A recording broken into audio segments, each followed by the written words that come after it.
Yeah. Hi, everybody. Welcome Hello. to Hello. Ignited, the Ignited podcast, season 2, episode 9. And today we're going to be talking about I'm not skipping class, you are, how poverty influences student resistance. Oh, wait, I never hit this go live. I never did either. So if you are just joining us, this is Ignited, and we are reading Eric Toshalis' book, Make Me, How to Understand and Engage Student Resistance. And Uh, every week we are like, this was the best chapter we've read. And every week we are told, no, this one's actually better because the book right. just keeps getting better and better. And this chapter is all about the socioeconomic reasons for why kids resist in school. And I feel like Brittany and I could probably hold a podcast on solely this topic. So getting this down to like our half-hour window might be a bit tricky, but we got a lot to say. There's some good factoids in this chapter, especially if you're not familiar with how socioeconomics really impacts school and students. Because I mean, that's not something I was explicitly taught in my teacher training programs. It's something I kind of sought after on my own into my master's degree. But this is going to be a good one. So you are doing the first summary for us, right, Britt? Yep. All right, let me get my timer.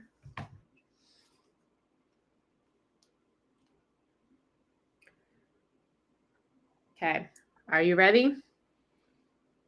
I'm as ready as I'm ever gonna be.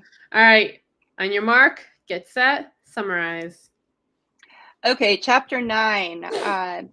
You're not skipping class, or I'm not skipping class, you are, goes over the extent of poverty and how it influences school-age children cognitively and culturally in the school. Specifically, how it can lower cognitive ability, and that really influences the ability for those students' psychological needs, like competency and belonging, to be met.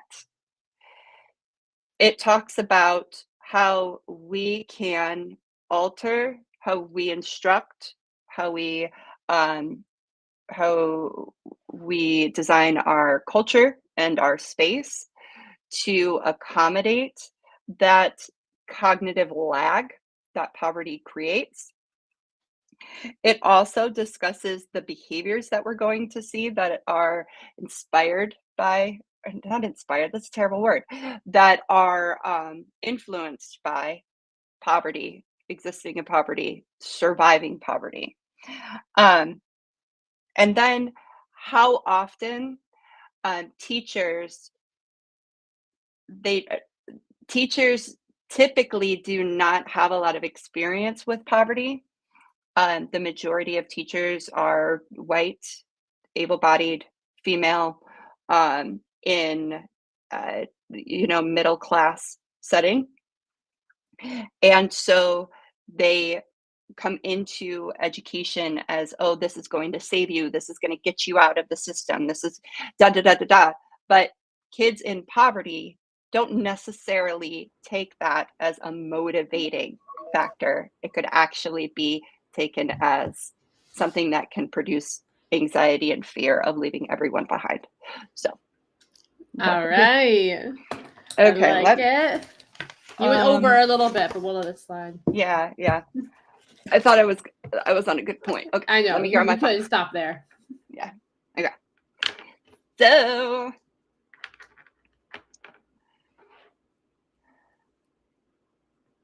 are you ready? I'm ready. Let's do it. Hey, I started. Okay, so in chapter 8, I'm not skipping class, you are, socioeconomic reasons for resisting school. Toshalis starts off by talking about just how prevalent socioeconomic status is in our schools, our society, and how, depending on which statistic you look at, almost half of the US children are in poverty or living in these low income settings and positions. So this is prevalent. It's something all over our country. It's affecting so many people, and how there has been research done that has been manipulated, kind of talking about how research has shown that there's a reduced cognitive bandwidth that low income kids end up growing up with. So it's like, oh, maybe we should just give them like less work, give them like a lower track, but how that's very harmful, like obviously, in the grand scheme of things. And then it also talks about, like Brittany mentioned, why kids don't necessarily view like learning as like their ticket out, because it's like their ticket out of like their family, their neighborhood. Like, why would they want that? And how some of the narratives that us as educators say to be motivating and inspiring really aren't. And how, if you look at this defiance, oftentimes this defiance can be a state or a stance of activism, trying to have more equitable conditions. And then it ends by talking about how we can build up resilience in our students on pages 194 and 195. It gives like some actionable steps that us as educators can do to enhance resilience. And then it also talks about what we as schools can look at for some red flags, so that we are not further exacerbating the socioeconomic problems in our country. Ooh, that was good. Pretty good, even with my 5 syllables trying to say problems, whatever the word was. Still got there. Yes, yeah. So I want to hit on that like not reducing the quality of like the education they're receiving, but supporting reduced cognitive load, like reducing the cognitive load in the classroom, so that we can support the learners that are coming in with limited cognitive bandwidth. Yeah, and can you explain what that would mean, like reducing the cognitive load for people who aren't following along with the book? Yes. So everybody holds a cognitive load. It's like your capacity, your cognitive capacity. Everything pulls on your cognitive load, from reading, like it could be as simple as just reading a word on the board, or having to deal with anxiety, having to socialize, that pulls on your cognitive load. Following along with directions pulls on your cognitive load. It's just like your cognitive capacity, and anything you use cognition on, that is going to pull on your cognitive load. So if students are coming in with already limited cognitive bandwidth, then we have to design our environment and design our instruction to support low cognitive bandwidth. And there's super easy things that you can do. I was right before this, I was on a coaching client call, and we talked about setting up her calendar in her classroom, so students know like when firing is going to happen for ceramics, what days are going to be like seminar days. And I suggested to her to limit the cognitive load. You don't use words on the calendar, you use visual symbols, because visuals are easier for the brain to process. Exactly. So like this cognitive load, guys, it's not just like taking away like the intense thinking. It's actually the opposite.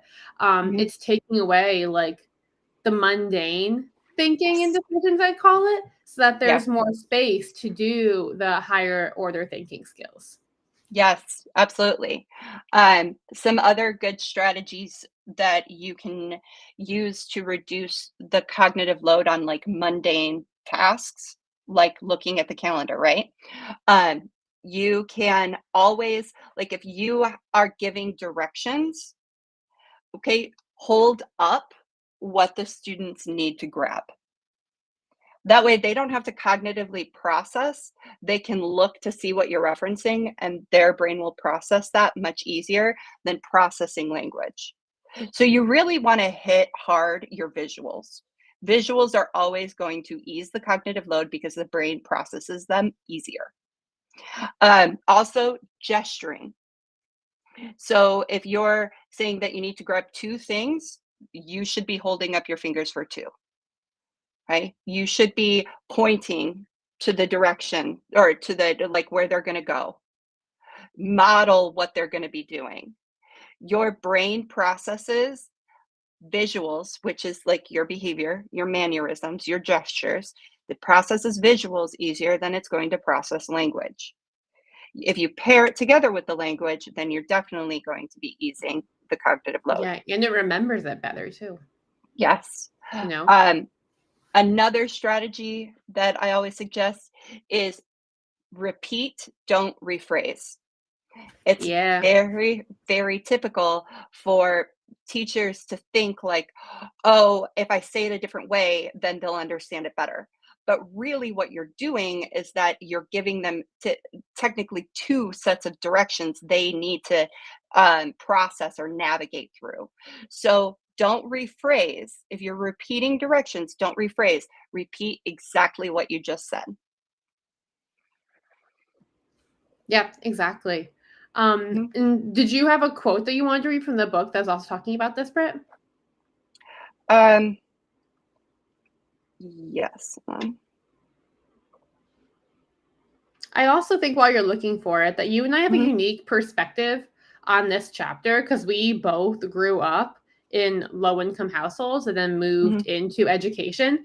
And so even before the podcast started, we both were talking and we were like, Brittany mentioned it, but I also had the same perspective where it was like talking to the kids. You'd be like, guys, like, don't you think education is your ticket out? Like, don't you want this to like get away from here? And the kids are like, but this is my family. Like, this is my neighborhood. Why would I want to leave? mhm. So, like that perspective, and then that's another quote that you wanted to mention too, Brittany. Um, Mhm. it's so complex, you know, when you're navigating these social statuses and socioeconomic states, like it's complex and it's messy. Yes, it is, and we're humans, right? Mm-hmm. So, like, I'm not saying that you need to be over analyzing all of your interactions and make sure that be worried that you're going to uh,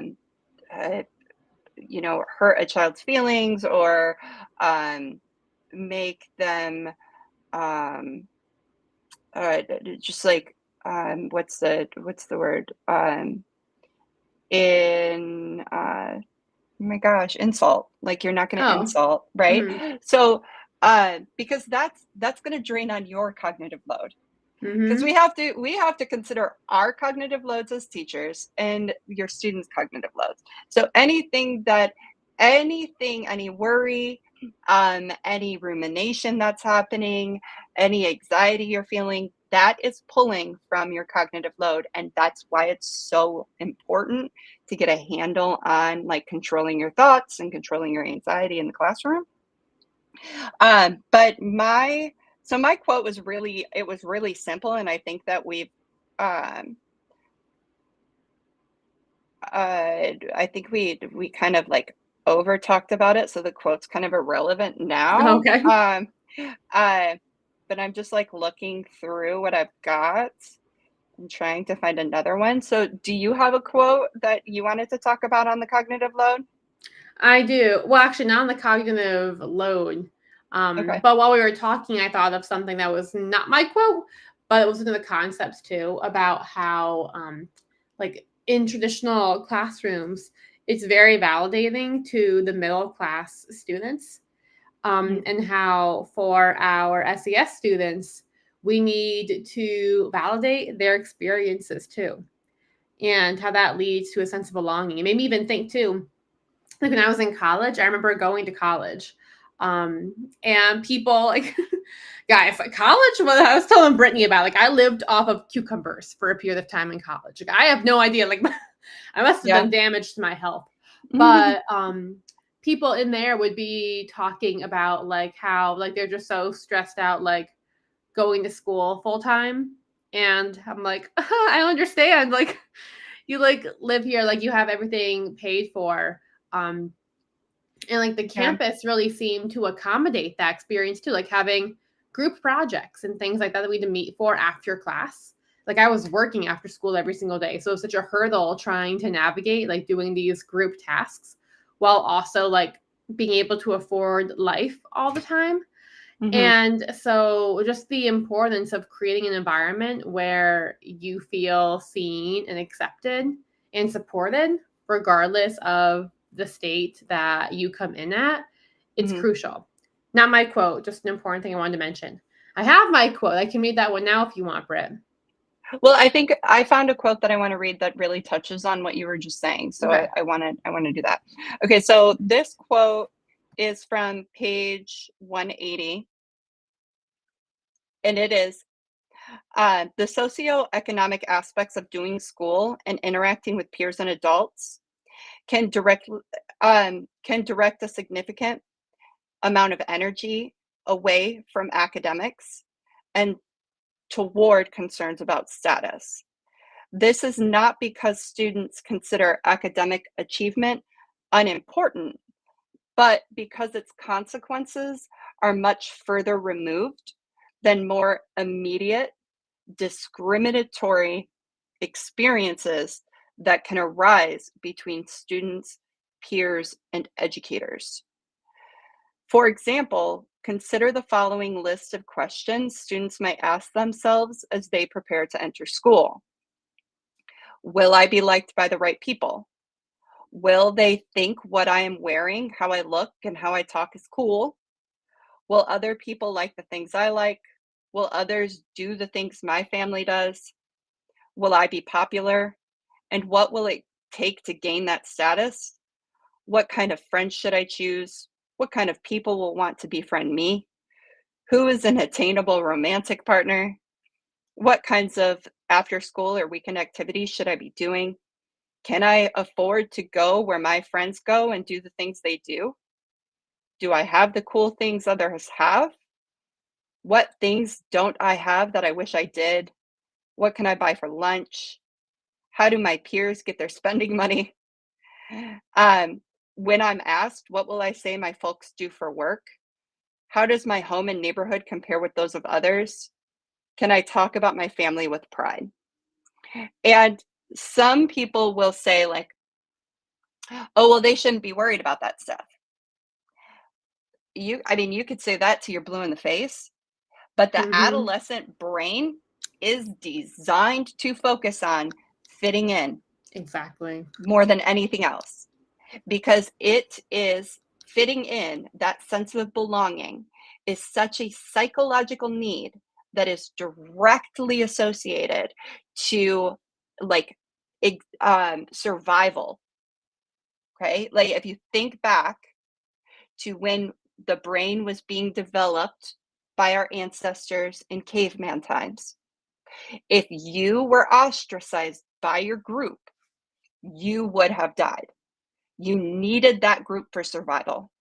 And that made the sense of belonging such an influential need to survival that today it influences our behavior so much that it can create mental health problems if you don't have a secure like attachment, a secure sense of belonging to Exactly. your community. Yeah, like these are real needs, Yes. they're real problems. And we can't get stuck in the mindset. Like I receive comments all the time. I'm sure you do too, Brittany. Like it's not my job to teach emotions or to do that. It is. Hmm. Like this is a fundamental aspect of what it means to be an educator.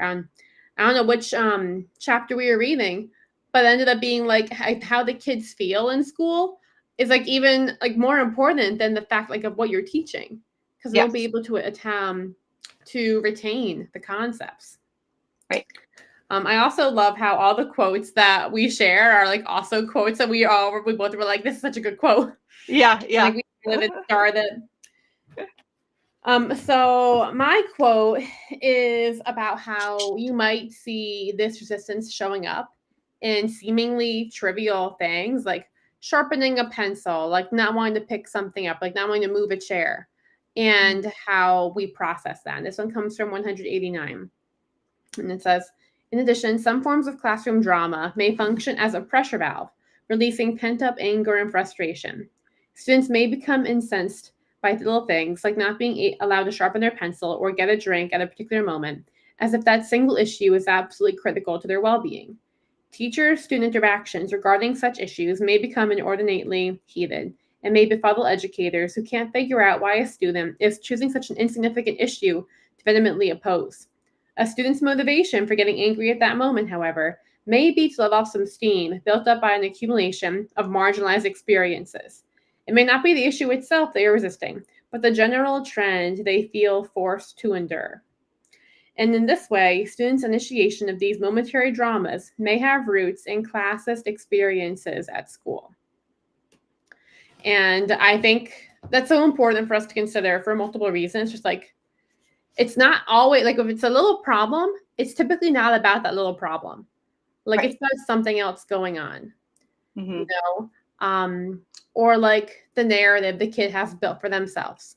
Or like, especially when you get kids in at the beginning of the school year, I used to have this happen where like the kids who were labeled the bad kid or whatever, Mm-hmm. whenever I would speak to them and be like, hey, Brittany, they'd be like, well, I didn't even do anything. And I'm like, Yeah. I know. I was just gonna ask you your weekend was. Mm-hmm. But like a little thing can seem like a much bigger situation. And it's like that pressure valve.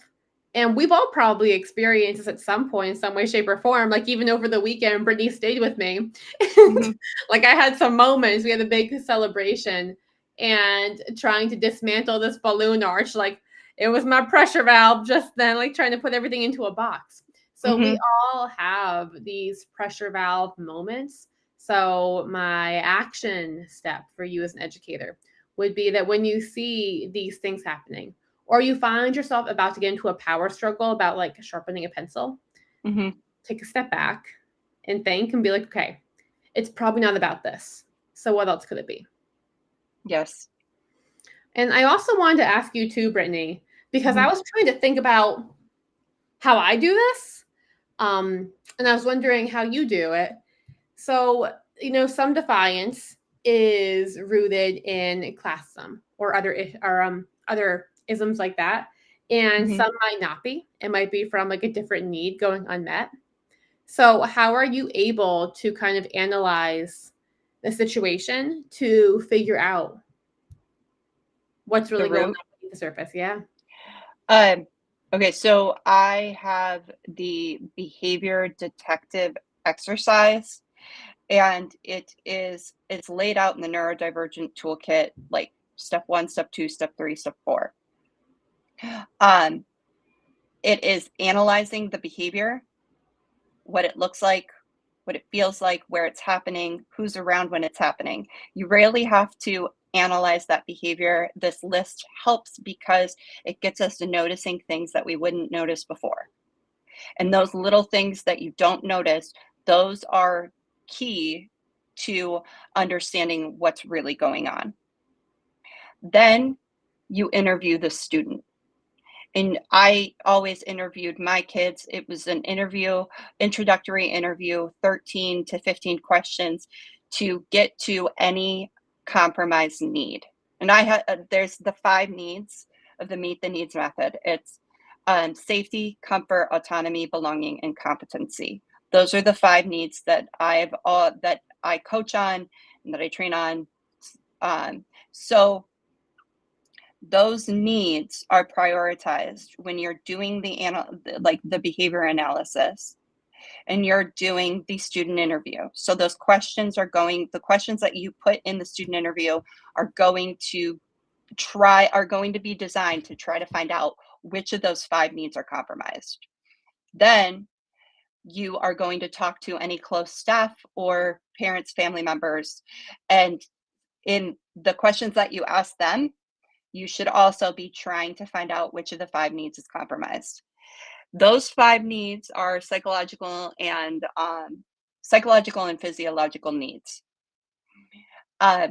They are going to be one of those compromised needs are going to be at the root of the behavior because Those psychological needs influence emotion. Emotion influences motivation, and motivation influences behavior. So at the root of any behavior, you'll see those 5 needs: safety, comfort, autonomy, belonging, and competency. And how do people get your toolkit?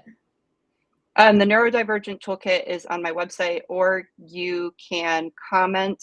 You can comment to this with the word needs, and it will automatically send a link. And we can also attach it at the bottom of this episode too for anybody who's interested in it. Yeah. So now, what would your action step be for educators who are navigating the different needs, socioeconomic needs, their content area, like all the things? So I on Wednesday, I did a workshop on regulation and understanding behavior and its effects on our stress response. And the feedback that I have gotten is absolutely fantastic. I've been trying to work out how to create something where that like people can use, teachers can use, to get them to a place where they could hear all this information and not feel super overwhelmed. Understanding your stress response, understanding your autonomic nervous system, like how to calm it down, how to dampen your fight or flight, how to stop negative thinking. Those are skills you have to get down before you can really process anything else, because the the amount of chaos we deal with in the classroom is just can be so overwhelming that it's just triggering our stress response, and we're sitting in a chronic, like a place of chronic stress. So you have to understand how stress works, how it influences the brain, how negative thinking controls your emotions, your behaviors, your reactions. Um, there are a lot of Buddhist podcasts out there. That's like, I love Buddhism for this specifically, along with cognitive behavioral therapy techniques, dialectic behavior therapy techniques, somatic experiencing. All of those things are things that you could look up, and you're going to find like references and information that will help you understand those systems. I have the Meet the Needs workshop series, which is a 4-part workshop. It's got 4 workshops, and it like gives you all the information that you need to know, and it's all relevant to teachers. But whatever you do, whatever you're trying to do, if you feel overwhelmed by the amount of information that you've been given in this episode, that means that you need to get a hold of your stress response. So look up those things. I like it. And where can they find your workshops?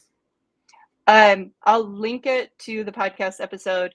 If you're watching this on Instagram, you can comment workshop, or you can go to my website and you'll see it on the tab or at the top menu, the workshop series. Love it. And mine's kind of bouncing off of what you just said. It's to think about your motives and think about your understanding of the child.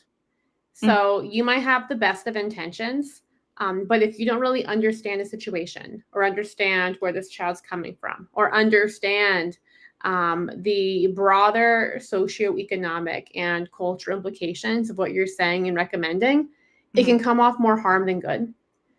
So to really consider your motivation, your intention, how the kid receives it, and how it affects the kid's community and the greater scale at large. Yes, absolutely. All right. Awesome. Well, we hope that you guys enjoyed this episode. Next week, we're going to reconvene, I'm trying to find the chapter title, for You Don't Even Know Me, Identity and Opposition in the Classroom, which is chapter 9 of this book. And we're starting to reach the end, Britt. Can you believe it? I know. This is crazy. We have to contact Mr. Tashalis. I know. Let's see if we can get him on the episode or get him on the series, the season. Mm-hmm. Season. Words, they're just gone. I know. Language. All Cognitive load. Cognitive load. All right. Well, we Yeah. hope that you guys have a great rest of your week and that you love this podcast feeling remoralized And re-energized. Bye.